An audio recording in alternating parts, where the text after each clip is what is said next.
Welcome to Breaking News to Trading Moves. We're looking at, a pretty direct confrontation today. It's happening right at the intersection of big tech and big media, and it really revolves around this central tension between artificial intelligence and long-standing intellectual property rights. It's a standoff. No other Yeah. way to put it. You've got these established giants, the ones who've been creating and protecting content for decades. The old guard, so to speak. Exactly. And on the other side, you have this explosion in generative technology that's moving at a breakneck pace. And right where those two forces meet, we get friction. And that friction has led to a specific headline we need to talk about. It has. The headline itself is pretty simple on the surface. Disney has sent a cease-and-desist letter directly to ByteDance. Okay, so let's get into the specifics of that. The target is a tool from ByteDance. It's an AI video generator they call Seedance 2.0. And the allegation, I assume, is not vague? Not at all. It's very specific. Great. Disney is alleging that this AI model, Seedance 2.0, was trained on or maybe even bundled with pirated libraries. Pirated libraries full of their copyrighted material. That's the claim, full of unauthorized content, including some of their most famous characters from their biggest franchises. So we're not talking about an AI accidentally making a cartoon mouse that looks vaguely familiar. No. This isn't an accident according to the letter. The allegation is that the very foundation of the system, the data it learned from, was built using stolen intellectual property. Yeah. That's the core of the complaint. And has ByteDance had anything to say about this? They've put out an official response. It's pretty much what you'd expect at this stage. Let me guess. They're taking it very seriously and improving their systems. You're close. They stated they will strengthen safeguards. They're making a promise to prevent unauthorized copyrighted material from appearing in future versions. A promise for the future, not quite an admission about the past. Precisely. It's a way of acknowledging the problem without admitting to the level of liability that Disney is implying. But, the reason the market is paying attention goes way beyond just Disney and ByteDance. Right, because this feels like a signal. It feels like someone is finally drawing a line in the sand for this whole generative video space. It is a line in the sand moment. For the last couple of years, generative AI has operated in this, let's call it a legal gray area. A move fast and break things kind of approach. Yes, and the things being broken were potentially copyright laws. This event signals that the owners of these massive IP libraries, the Disneys of the world, are now saying, okay, that's enough. They're going to enforce their rights. The era of asking for forgiveness instead of permission might be ending. It might be. So if you think about the business implications, the immediate takeaway is that the cost of doing business for AI platforms is going up. The legal risk is now very real. It's a very real. Compliance costs are going to rise. You can't just scrape the entire public web, feed it into a model, and hope for the best anymore. And on the flip side of that coin, On the flip side, it makes clean data much more valuable. If you have a large library of content that is fully licensed and you can prove its origin, its value just shot up. These AI companies now have to go shopping for data they know is safe. okay, so with that framing, let's break this down into the potential winners and losers. Who is in a better position because of this development? Let's start with the most obvious group. We're calling them the premium IP owners. The ones, as you said, who are now flexing their enforcement muscles. Exactly. The logic here is pretty simple. It's supply and demand. If you crack down on the free, unauthorized supply of your content, the value of the official license supply goes up. It cuts down on what you called the free rider problem. The AI can't just remix your characters for free anymore. It can't. And that pressure creates a new business opportunity. It opens the door for paid partnerships, for official licensing deals where AI companies pay to use the content legally. It turns a legal threat into a potential revenue stream. That's the goal. So let's look at the first name on this list, which is, of course, the company that started this whole conversation. Disney. The ticker is DIS. Right. As the initiator, what does this signal about their strategy? For DIS, this is about defending their primary asset, which is their vault of intellectual property. They're telling the market and the tech world that they will not let that vault be devalued by generative AI. They're going to monetize it, not let it get diluted. And when we talk about their vault, it's not just Mickey Mouse anymore, is it? Not even close. Yeah. You have to consider the sheer breadth of what DIS owns. You've got the entire Marvel Cinematic Universe, all of Star Wars, everything from Pixar.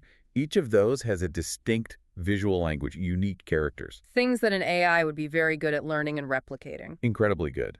If an AI can generate a perfect Pixar-style render of a stormtrooper without DIS getting a dime, that directly erodes the value of their brand. The market now sees DIS as a company willing to spend money on lawyers to protect that economic moat. It sends a message not just to ByteDance, but to every other AI developer out there. To everyone. If you want to play in our sandbox, you have to pay the entrance fee. That's the message from DIS. Okay, so who else is in this category? Who else has a library valuable enough to make the same move?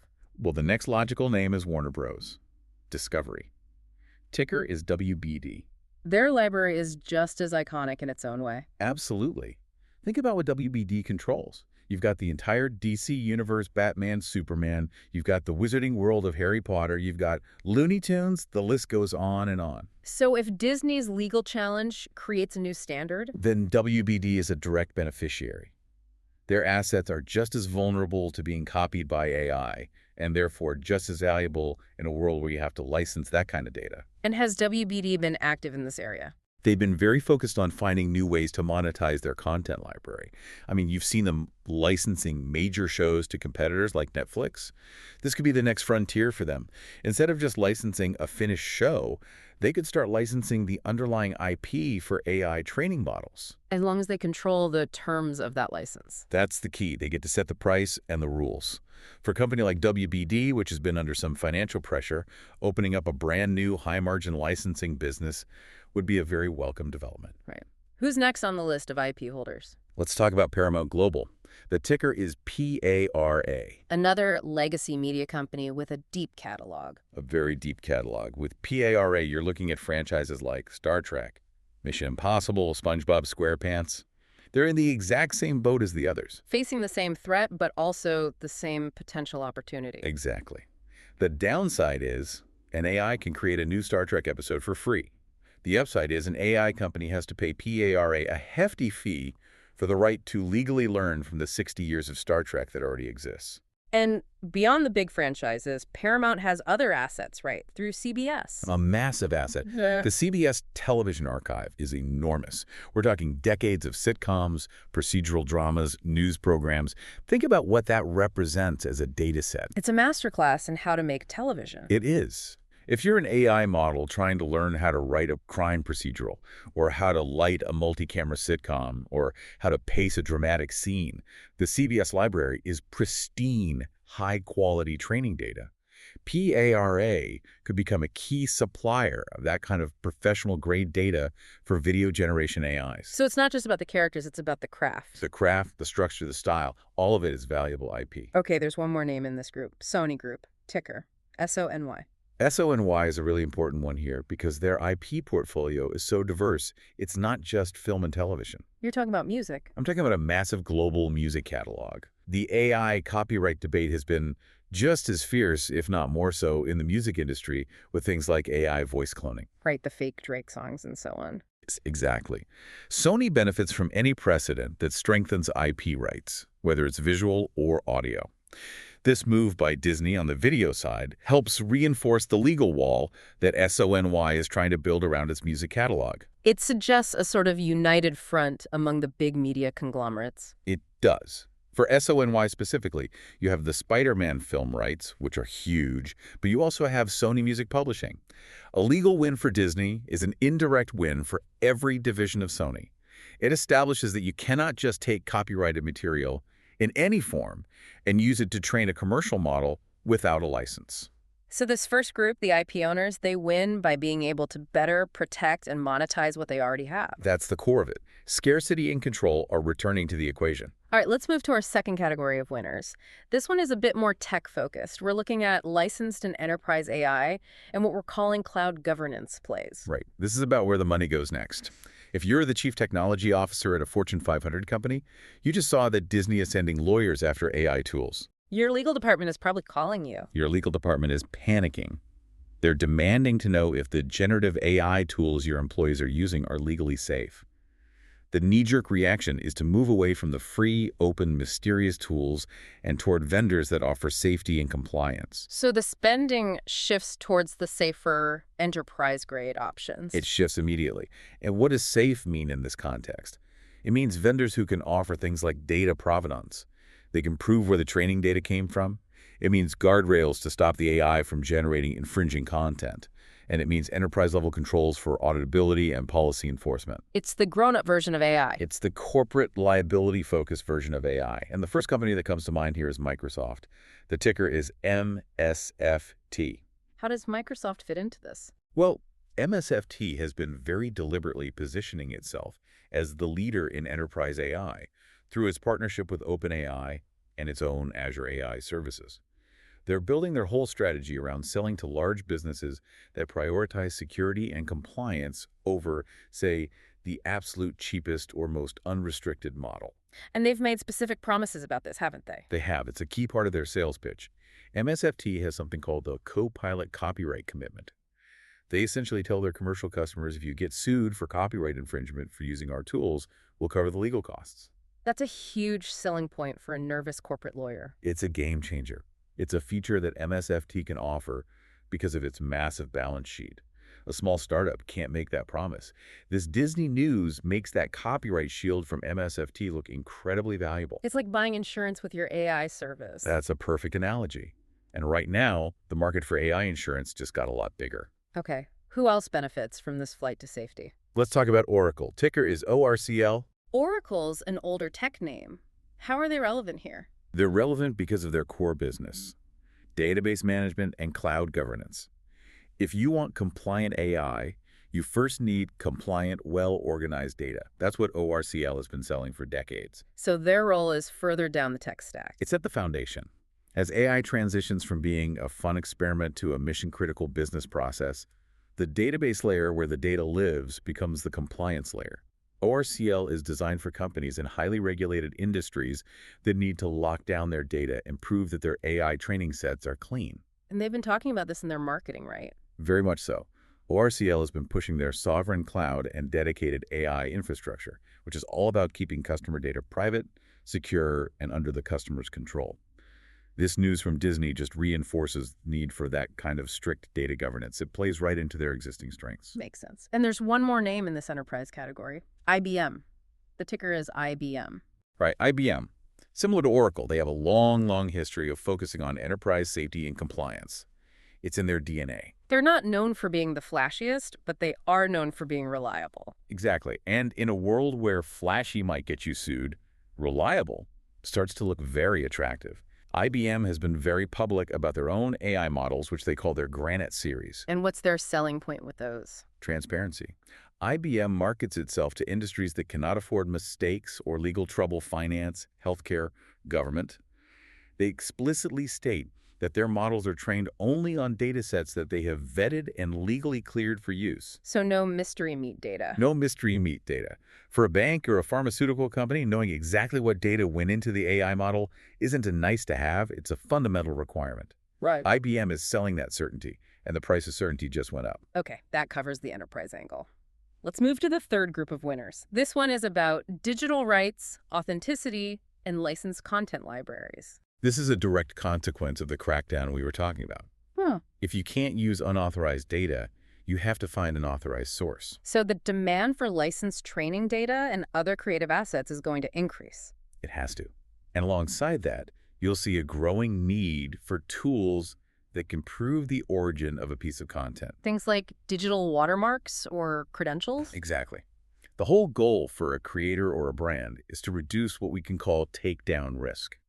If you build a marketing campaign around an AI-generated image, the last thing you want is to get a letter from Disney's lawyers and have to pull the whole thing down. You want to use tools that you know are safe from the start. You have to.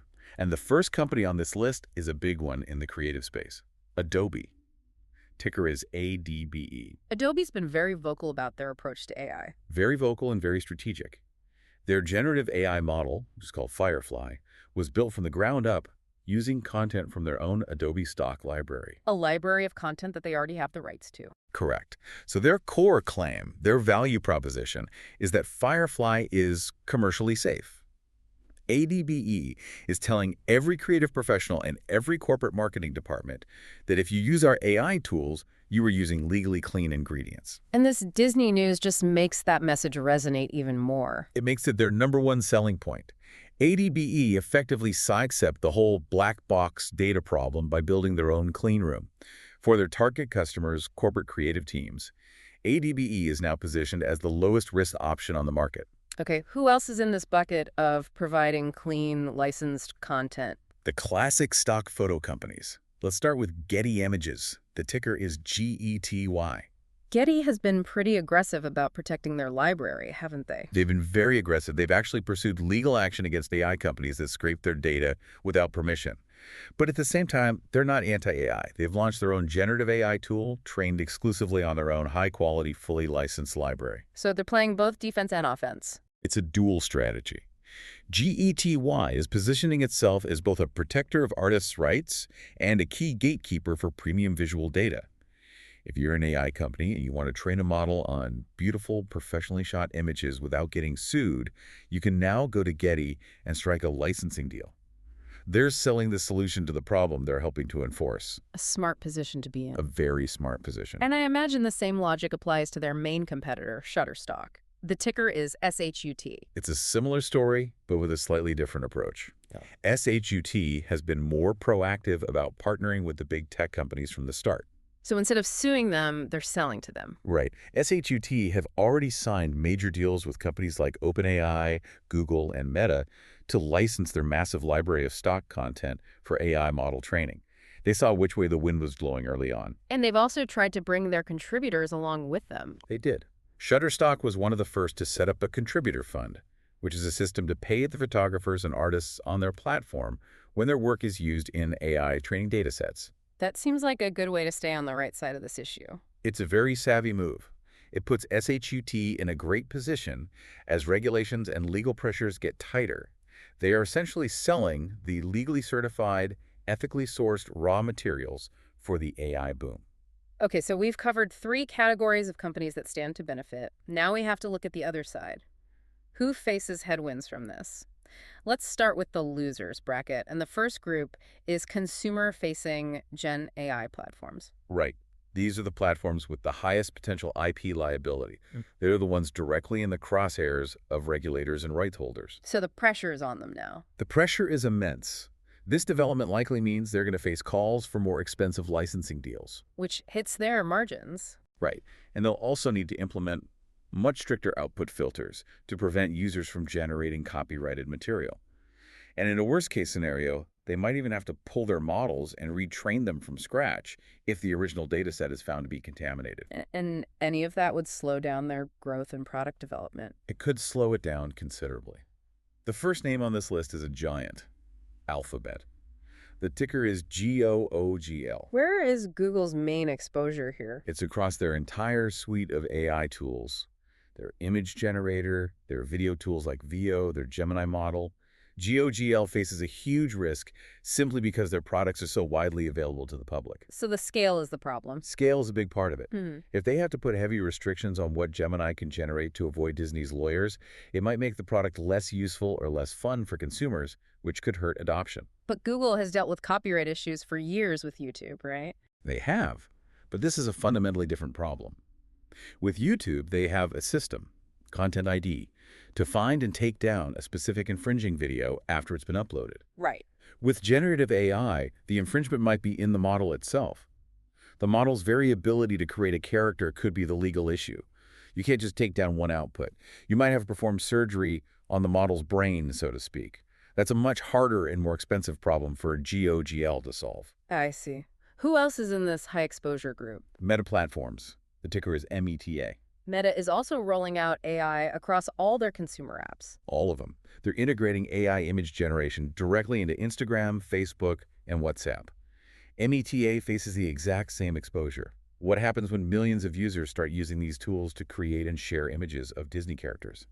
The liability could fall on Meta's shoulders. And Meta has a particular philosophy that might complicate things for them. They do. META has been a big champion of open source AI, releasing the weights of their Llama models to the public. Which developers love. Developers love it, but it creates a legal headache. If one of their open models is found to contain infringing data, how do you recall it?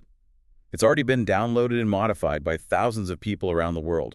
It's much harder for META to control than a closed model from Google or OpenAI. They have to balance that open philosophy with this new reality of legal compliance. It's a very tricky balancing act for META. Okay, one more name in this category, Amazon. Ticker AMZN. Amazon's exposure is a little different. It's less about their own consumer-facing tools and more about their role as a platform. You mean through Amazon Web Services, their cloud division? Exactly. AMZN, through AWS and services like Bedrock, provides the underlying infrastructure for countless AI startups. They host models and provide tools for other companies to build with. So their liability is indirect. It's indirect, but it's still there. If those startups on AWS are running models that infringe on Disney's IP, could AMZN be held liable for providing the tools and computing power? It creates a lot of legal complexity for their cloud business. They might be forced to start policing the models running on their own servers, which is a role I'm sure they don't want. Right. That's a big operational challenge.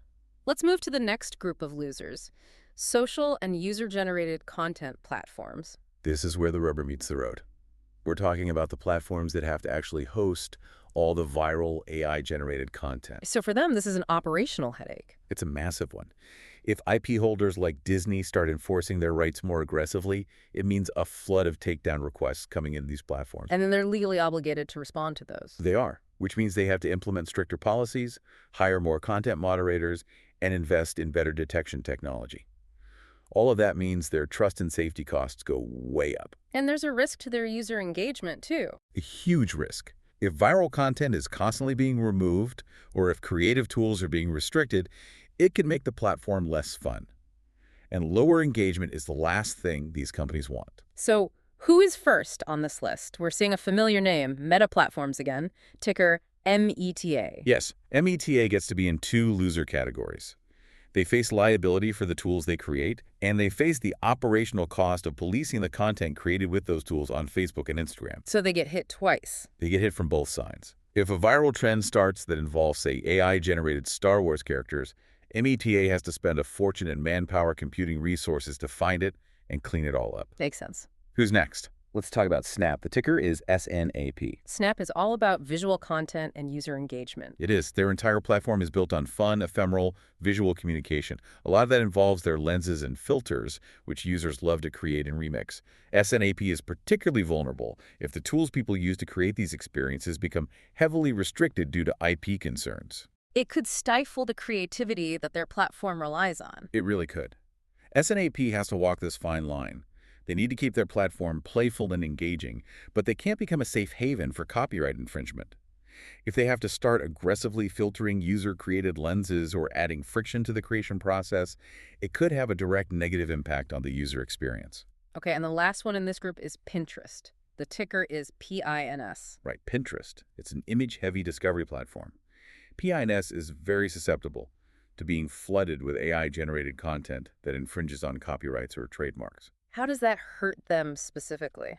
Well, people use Pinterest to find inspiration and discover real products. If you search for designer handbag and half the results are fake, AI-generated images that violate a brand's IP, it degrades the quality of the entire platform. It creates a poor user experience and potential legal liability for PINS. Well, they also have to invest in detection. They have to invest heavily in technology that can tell the difference between a real photo of a product and a convincing AI fake. That's a big technical challenge and a significant cost center for PINS. Okay, we have one final category in the losers bracket. This is what you're calling UGC creation ecosystems. That's right. This is about platforms where the core business is enabling users to create things, and those user creations are what create the rights risks. So we're talking about policy friction and compliance spending. That's the heart of it. As the big IP owners get more aggressive, these platforms that are built on user creation and remixing have to implement much tighter controls. They have to police their own users more carefully. They do. They need to build systems for clearer provenance, to track where assets come from, and stronger workflows for managing rights. All of this adds direct cost to the company. And crucially, it adds friction for the creators who are the lifeblood of the platform. And the first name here is Roblox, ticker RBLX. Yes, Roblox is the perfect example of this. It's a massive ecosystem built entirely by its users. Users create the games, the items, the clothing. everything. Everything. Now, what happens if those users start using external AI tools to generate assets for their Roblox games? And those tools were trained on copyrighted data. Roblox is the one left holding the bag. They have to police millions of user-created assets. Which has to be a huge moderation challenge. It's an almost impossibly large challenge. And the more they have to crack down, the more they risk slowing down the pace of creation that makes the RBLX platform so vibrant. Any barrier to that user creativity, like a long approval process for new assets or strict IP filters, is a negative for their entire growth model. Okay, and the last company we'll discuss is Unity Software. The ticker is simply U. Unity's a bit different. They make the development engine that powers a huge percentage of the world's video games. Right. They provide the tools for developers. Correct. And like everyone else, U is integrating AI tools into their engine to help developers create game assets more quickly. The problem is, developers need to be 100% certain that the assets they use in their commercial games are legally safe. They can't afford to get a cease-and-desist letter from Disney for a character in their game. They absolutely cannot. So U is now under pressure to guarantee that any asset generated by its AI tools is clean. This might force them to limit what their AI can create, or it might mean they have to pay for expensive licensing deals for their training data, a cost they would likely pass on to developers. So for a company like you, whose mission is to empower developers, adding this layer of legal complexity is a real obstacle. It is. It adds friction and cost into a workflow they've been trying to streamline. So bringing it all back to the central event, this Disney and ByteDance situation, looking ahead, what are the key things we should be watching for next? I think there are a few immediate things. The first is the most direct. Litigation versus licensing. Does this end up in a courtroom or a boardroom? Exactly. We need to see if this letter from Disney escalates into a full-blown public lawsuit, or if the two companies quietly negotiate a licensing deal behind the scenes. A lawsuit would set a powerful legal precedent. A deal would start to establish a market price for this kind of data. What's the second thing to watch? Coordinated enforcement. Is this just Disney acting alone, or is it the first shot in a coordinated campaign?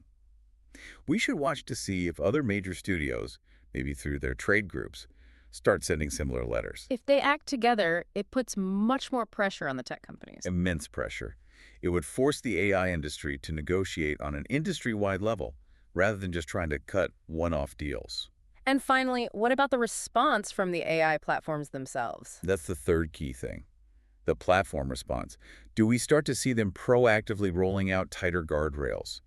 This could be things like more aggressive content filters, built-in provenance tools like watermarking, or clearer disclosures about their training data and licensing. But there's a trade-off there for them, isn't there? There is, and it's a big one.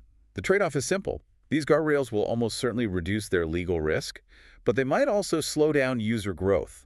How so? Well, making the tools safer might also make them less powerful or less open-ended. If you can't generate anything your imagination comes up with because of all the filters, the tool might feel less magical to users. It's a balance between risk and growth. So to quickly recap the whole situation, the central conflict is Disney versus ByteDance over the AI video tool Seedance 2.0. Right. It's one specific event, but it has much broader implications for the entire AI and media market. A disclaimer before we finish. This is not financial advice or buy or sell recommendations. This is purely the opinion of the author. Correct. Thanks for listening to Breaking News to Trading Moves. Goodbye.